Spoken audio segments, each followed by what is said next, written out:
Olá, pessoal. Aqui é a Vera Lima e eu estou de volta no Fala Mulher, informação direta ao ponto.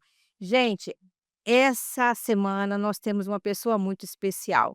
É um episódio que a gente levou um tempinho para construir, mas finalmente deu certo.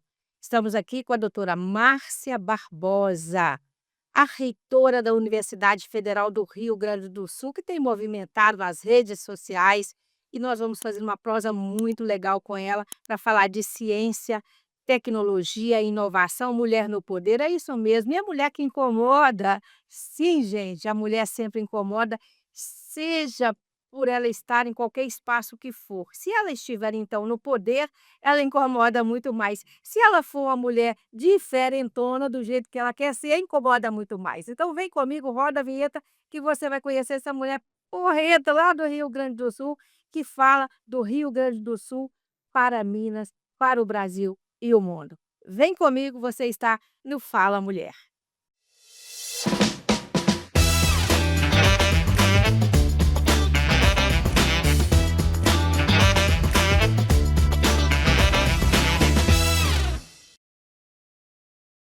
Então, gente, aqui está conosco a doutora Márcia Barbosa, reitora da Universidade Federal do Rio Grande do Sul, que tem movimentado aí as redes sociais. Ela está hoje, se você fizer uma pesquisa na internet, você vai encontrar a doutora Márcia Barbosa falando para Minas, para o Brasil e para o mundo, porque ela acabou virando uma celebridade nas redes sociais. Por quê? Simplesmente pelo fato dela ser uma mulher genial, com uma formação fantástica, mas ela é como ela quer ser. Alegre, feliz, saltitante, colorida, enfim. Doutora Márcia, bem-vinda. Obrigada, é um prazer estar conversando aí com o povo de Minas. Pois é, estamos aqui, olha, eu sou jornalista há 40 anos, doutora Márcia.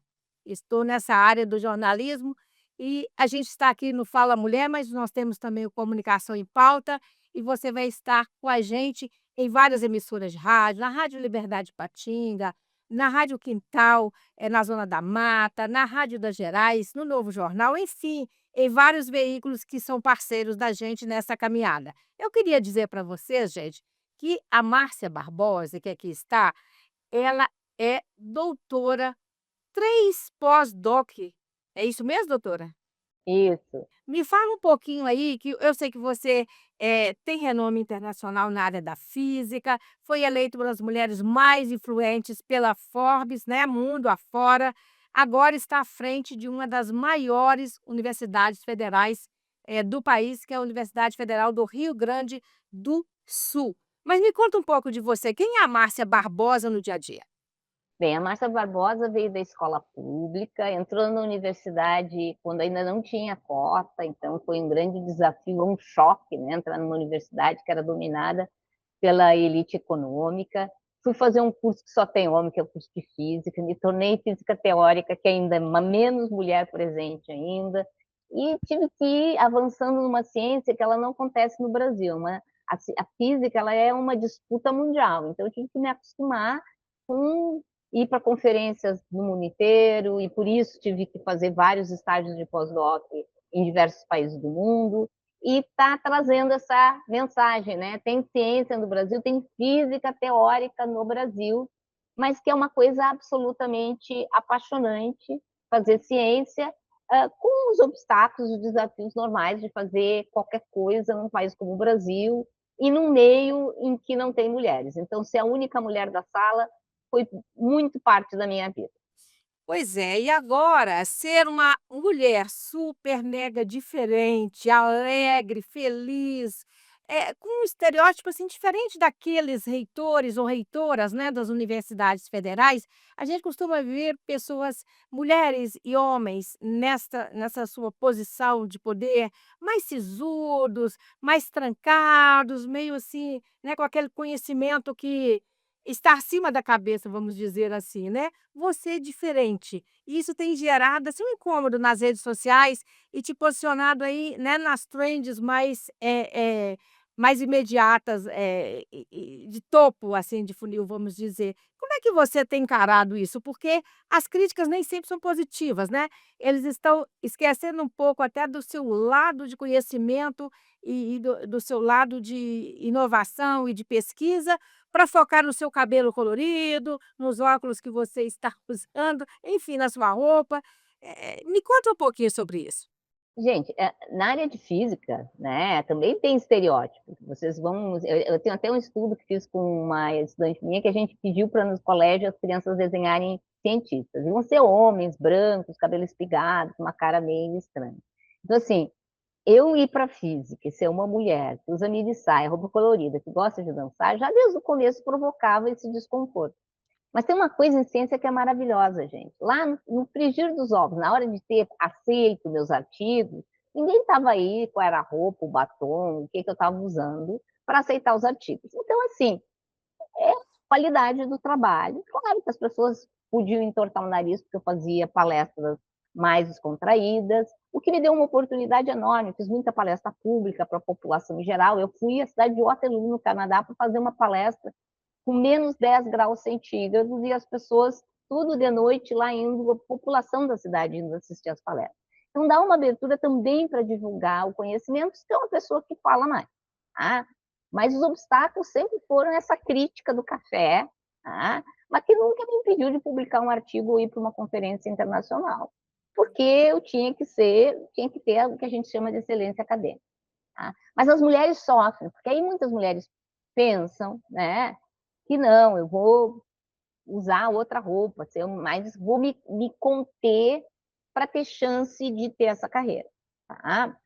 Isso às vezes acontece, ou seja, quando começa a trilhar cargos, as pessoas começam a dizer, ah, se veste mais, tailleur. Esse dia até meu marido olhou e disse, nossa, que bonita essa roupa aqui, e mostrou um tailleur, tá? Um tailleur, parece uma pessoa de poder. Ele dizendo isso para quem? É reitor de uma universidade, membro da Academia de Ciências, vice-presidente do International Science Council, que não usam esses uniformes. Tá? Eu acho que é muito importante a gente brigar por ser quem a gente é. Eu não estou dizendo cada um vai ser como quiser, ser como a gente é, e ter espaço para essa outra coisa que é um trabalho intelectual. Tá? É, eu vejo essas críticas como uma incapacidade de criticar o conteúdo. Porque se a pessoa pudesse criticar o conteúdo, ela estaria criticando o conteúdo. E é o conteúdo que a gente precisa trazer. Não vejo que nem a minha roupa, nem meu batom vermelho, nem nada impede as pessoas que têm cérebro de pensarem nas ideias. Tá? Muito bom. Roupa é uma desculpa para tu não debater ideia. E a gente precisa entender isso. Então, até tem uma aluna agora que está olhando esses comentários e a gente está tentando transformar isso em um conhecimento do porquê que as pessoas gastam seu tempo, sua energia para falar da roupa em vez de falar das ideias. O que está acontecendo nesse nosso mundo das redes sociais?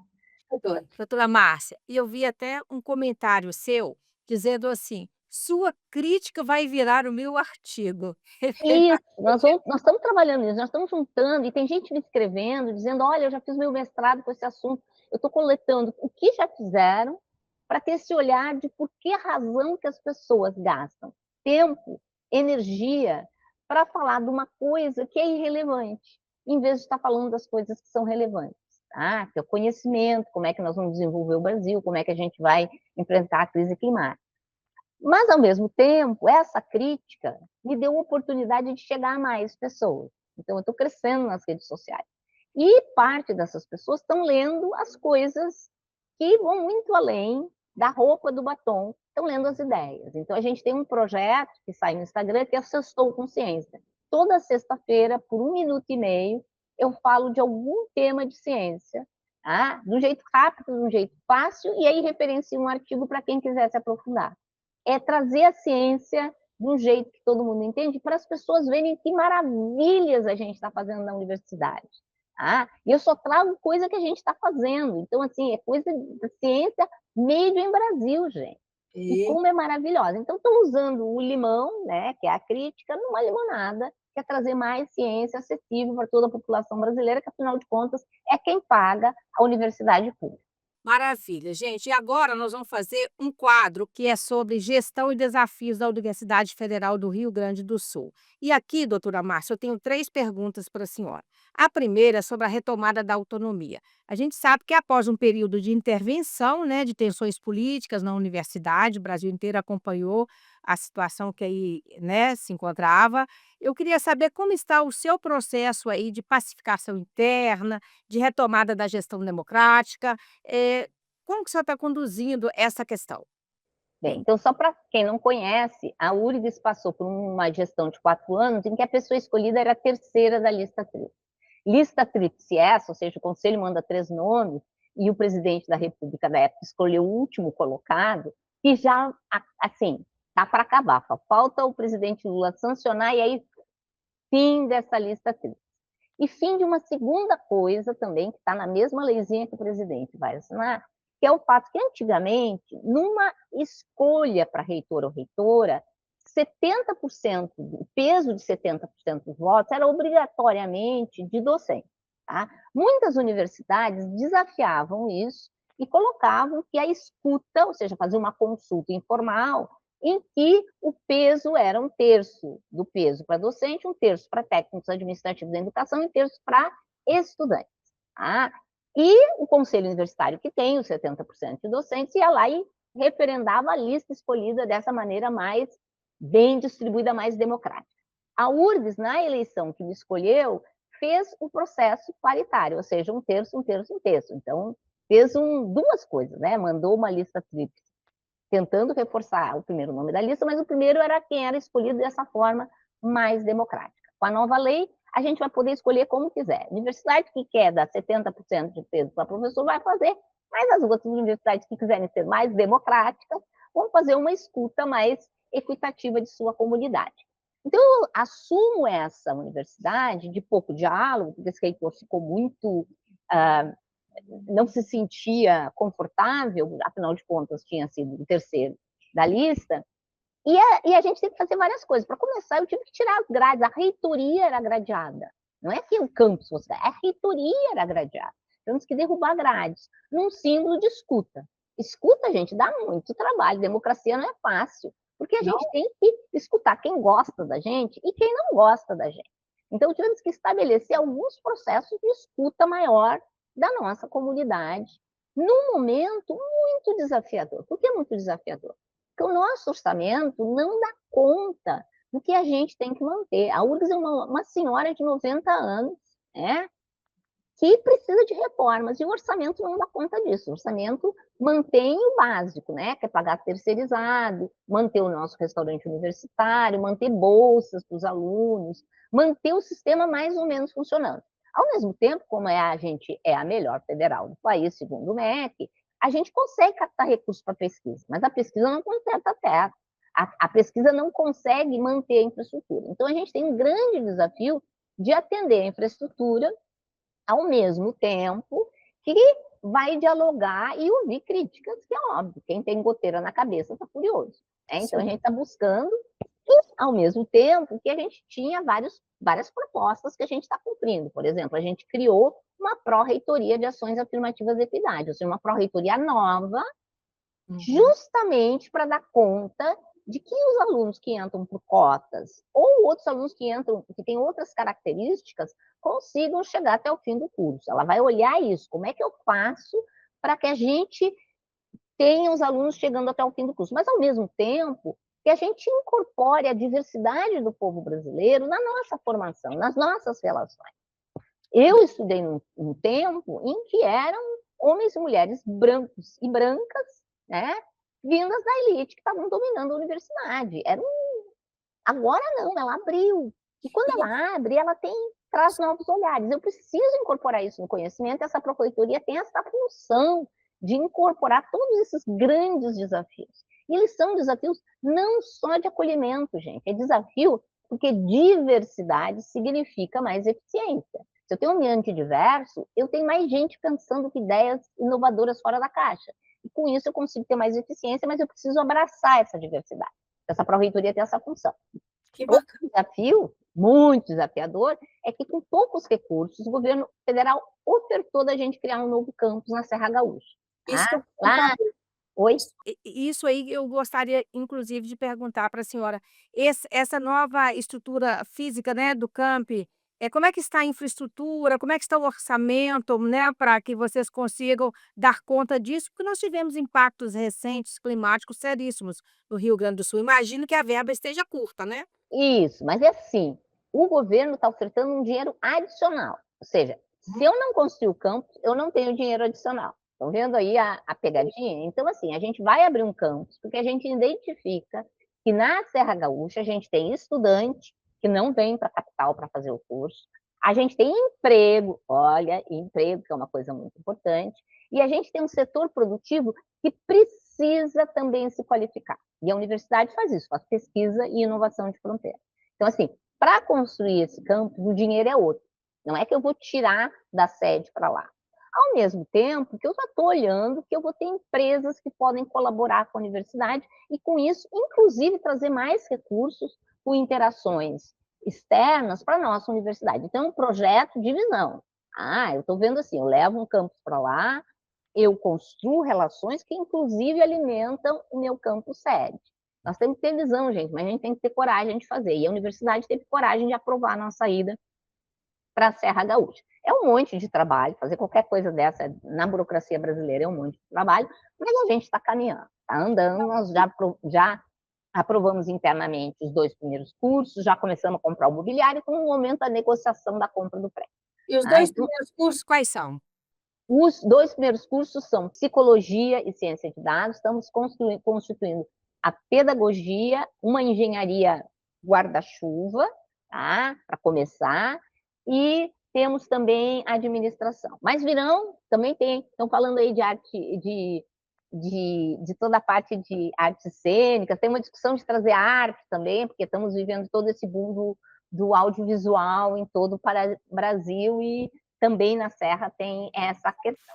São novas possibilidades, eu fico muito feliz. Doutora Márcia, uma questão que é muito crítica que a gente faz, isso acontece não só aí na sua região, mas também no Brasil todo, que é aquilo que a gente às vezes fala do que é produzido, né, no interior assim, da universidade, das federais, para que isso fure essa bolha acadêmica, né, e faça uma relação com a sociedade. Eu queria que você me falasse um pouquinho como que você pensa furar essa bolha e fazer esse approach, essa aproximação com a sociedade. Bem, primeira ação que a gente está fazendo uma grande comunicação usando as redes sociais. A segunda, nós temos espaços culturais dentro da USP, o Salão de Atos, o Centro Cultural, está sendo usado o tempo todo por eventos que são provocados pela própria comunidade. A nossa gestão está indo em todas as formaturas, em cada formatura eu conto alguma coisa excepcional que aquele curso que está se formando produziu, ou seja, contar para a sociedade o que realmente a universidade está sendo capaz de produzir ensino, pesquisa e extensão. Então, a gente tem que estar na rua. Né? Essa semana eu tenho que ir 2 vezes a um summit que envolve a cidade, eu estou participando muito dessa interação para contar para as pessoas o que a universidade é capaz de fazer. Uma das coisas que a gente está fazendo, e que é bem desafiadora, é que, percebendo que a crise climática vai implicar anualmente muita chuva no Rio Grande do Sul, a gente constituiu um centro de emergência climática e ambiental. Já recebemos o dinheiro da FINEP para a construção de um prédio lá no nosso campus Litoral Norte, que fica perto ali da praia, da nossa praia. Né? O nosso oceano não é tão bonito como de outros estados, mas ele é bonito.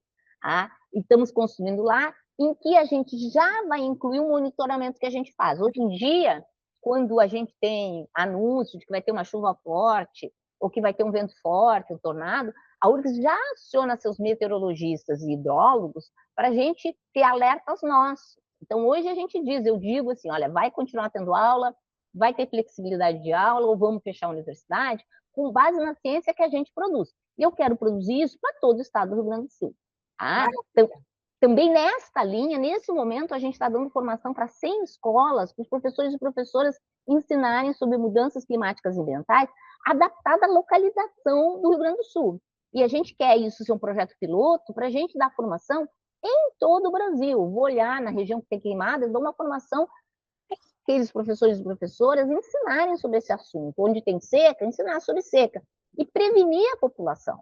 Fazer a população entender por que a gente está sofrendo mais, o que significa mudança climática, o como mudança climática afeta a meteorologia e como é que a gente pode confiar na meteorologia e melhorar os modelos meteorológicos. Tá? Então, é ciência usada para nos ajudar no nosso dia a dia. São alguns projetos que a gente tem. Nesse instante que a gente está falando, a URGS tem um projeto, já na área de saúde, de formação de agentes de saúde. Agente de saúde é aquela pessoa lá na cidade pequena que vai de porta em porta, ajudar as pessoas a como catalogar seus remédios, fazer algumas sugestões sobre alimentação, sobre vida, que são a ponta do SUS. Pois é, a gente está formando 300.000 agentes de saúde, dando formação melhor para essas pessoas. E estamos discutindo como é que a gente vai embutir também nessa ponta outras questões, como a saúde mental, que ficou muito abalada com as mudanças climáticas, e a gente também quer trazer esse ingrediente para as formações, e já estamos fazendo isso para gestores do Sul via escola de administração. Então, assim, é a universidade fazendo ensino, pesquisa e extensão e implementando política pública. Eu acho que a implementação de política pública é uma coisa única que a universidade pode fazer e, com isso, busca um pouco mais de recursos dos diferentes ministérios. Joia.